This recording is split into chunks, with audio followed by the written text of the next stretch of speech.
Over the last few weeks, as I was putting together season 2 of Ignore Tom, I'd been communicating with a publisher about a couple of books that one would probably be really great this year if we could get it out by June. Otherwise, it just doesn't make financial sense. And the other would be great if I had a better turnkey following. I mean, in terms of marketing, I was really happy that we had that kind of conversation. The book itself is called A Voter's Audit. It says, "A welcome from the author." I wrote this book for myself. More precisely, I wrote it to help me ignore my first reaction. When something feels wrong, the mind is quick to decide why. That impulse is natural. It's also unreliable. Over time, I learned, sometimes painfully, that my first response was often the least useful one. The work that mattered came from slowing down long enough to let outcomes speak before instinct did. And this book grows out of that discipline. It treats confusion as information rather than failure. It treats results as data. It asks not who's right, but what structure made this outcome likely? The echo and the emptied silo. There is a moment, quiet, almost imperceptible, when belief begins to loosen. It does not arrive during an argument. It is not triggered by statistics, nor by being proven wrong. It appears when life stops matching the story, when the grocery bill rises while prosperity is announced, when a professional who has always spoken up goes quiet, not because views have changed, but because noise no longer fits what is seen every day.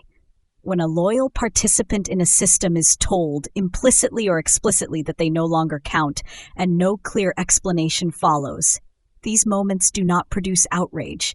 They produce dissonance. For a long time in this country, truth is verified through consequence. A harvest comes in or it does not. A business serves its customers or it fails. A government delivers mail, protects property, and enforces contracts, or it loses legitimacy. Slogans are not required to know whether something worked. Daily life makes that legible. Belief follows performance. Trust is built when promises and outcomes align. That feedback loop weakens over decades as decision-making moves farther from consequence. When consequence becomes distant, truth becomes easier to assert than to demonstrate. Performance is replaced by presentation. Institutions speak more loudly as they grow less effective, and citizens are asked to believe more fervently as evidence grows thinner.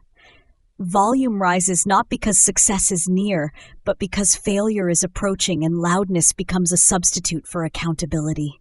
Deception is permitted because systems have lost their censors. At 78 cents, the U.S. first-class stamp is the lowest in the industrialized world. Compare it to France at almost $3, and England at $2.50. And the longest distance those letters have to travel is about 600 miles, smaller than the state of Texas. We deliver from the tip of Puerto Rico to the tip of Alaska for 78 cents. That's a distance of 5,000 miles. So we sell the stamp at less than half the cost to travel 8 times farther. If we were to change the stamp price to 90 to 95 cents, which is still less than half of the cost of foreign posts, that would largely solve our controllable loss. And the stamp would still be the lowest in the industrialized world.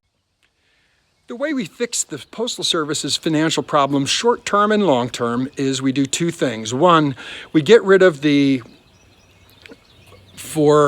market-dominant products, which is a euphemism for monopoly products, ones where there are no competitions, ones where you have no excuse for losing money. With the market-dominant products, we eliminate the restriction on price increases that is tied to the consumer price index for urban consumers, which worked fine when there was no erosion of first-class mail. But their first-class mail has eroded over the last decade 34%, while the consumer price index for urban consumers has increased little under 17%, like 16.8.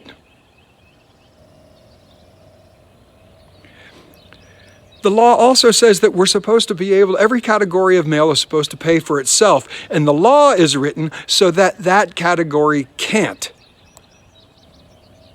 And that's why we're losing money.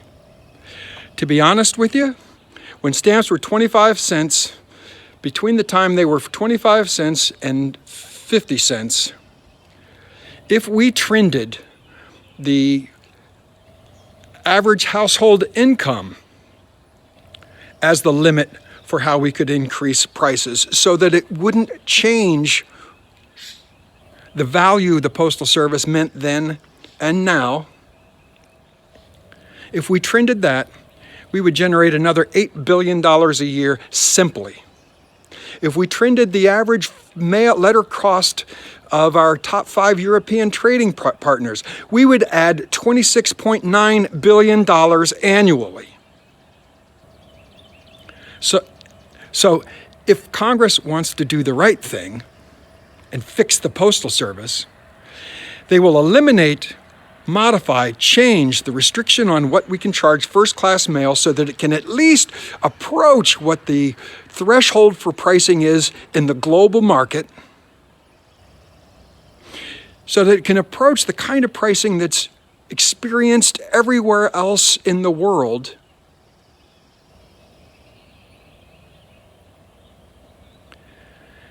And if they did that, we would be able to fund the pension for 200 years. And that's how simple this problem is. We're not going to raise the price on last mile customers. That can't happen. And if it does, it will be to the detriment of the Postal Service and to the consumers of America, because they're going to be the ones to pay for it. Thinking is not automatic. Most people believe they are thinking when they are reacting. Reaction is fast, thinking is slow. Reaction relies on familiar pathways, ideas repeated often enough to feel true. Thinking requires interruption. It demands that assumptions be surfaced and tested.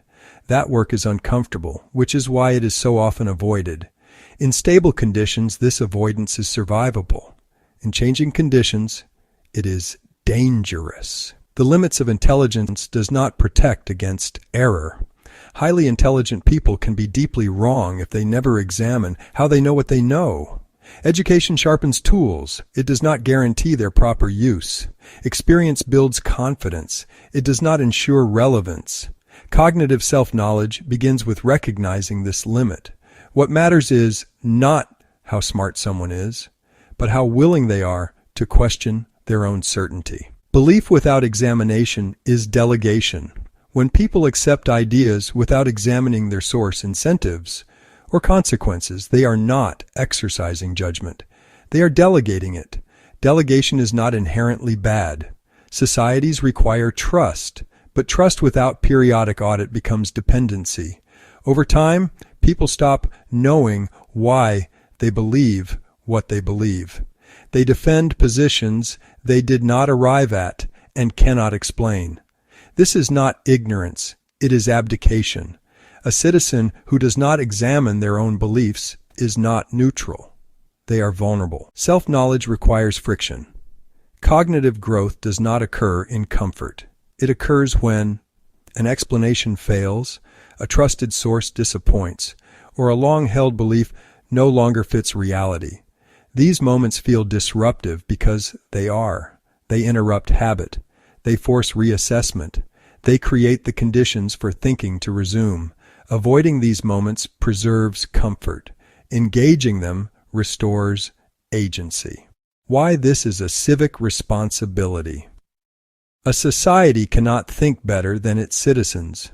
Institutions reflect the cognitive habits of the people who sustain them. When citizens reward confidence over accuracy, leaders perform. When citizens demand coherence over correction, systems drift. When citizens mistake loyalty for judgment, accountability dissolves. Self-knowledge is not private virtue. It is public infrastructure. Without it, freedom becomes fragile. Simple test. Cognitive self-knowledge can be practiced without theory by asking, how did I come to believe this? Who benefits if I do? What evidence would change my mind? Have I confused familiarity with truth? These questions are not ideological, they are hygienic. They keep the mind clear enough to function in a complex world. Self-knowledge clears the ground. Repair requires action. Because systems are not repaired by spectacle. They are repaired by people who understand themselves well enough to act deliberately.